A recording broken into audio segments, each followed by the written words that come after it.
السلام علیکم دوستو، آپ ہمارا یوٹیوب چینل وائس آف بروئی دیکھ رہے ہیں۔ آج ہم بات کریں گے ایک ایسی چیز کی جو انسان کی سوچ، کردار اور زندگی کو تباہ کر دیتی ہے، اور وہ ہے جہالت۔ جہالت انسان کو وقتی خوشی دیتی ہے، مگر علم پوری زندگی سنوار دیتا ہے۔ جہالت میں لیا گیا فیصلہ اکثر پچھتاوے کا سبب بنتا ہے۔ علم روشنی ہے اور جہالت اندھیرا۔ فیصلہ انسان نے خود کرنا ہوتا ہے کہ اسے کس راستے پر چلنا ہے۔ جہالت زبان کو سخت اور سوچ کو محدود بنا دیتی ہے۔ سب سے خطرناک جہالت وہ ہے جب انسان خود کو سب کچھ جاننے والا سمجھنے لگے۔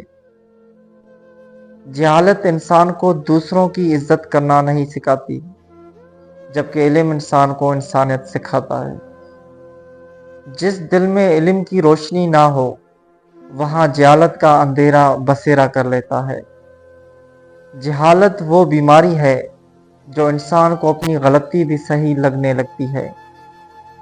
علم انسان کو بلند کرتا ہے، جبکہ جہالت انسان کو اندھیروں میں دھکیل دیتی ہے۔ جہالت صرف ان پڑھ ہونے کا نام نہیں، سچ جان کر بھی غلط راستہ چننا جہالت ہے۔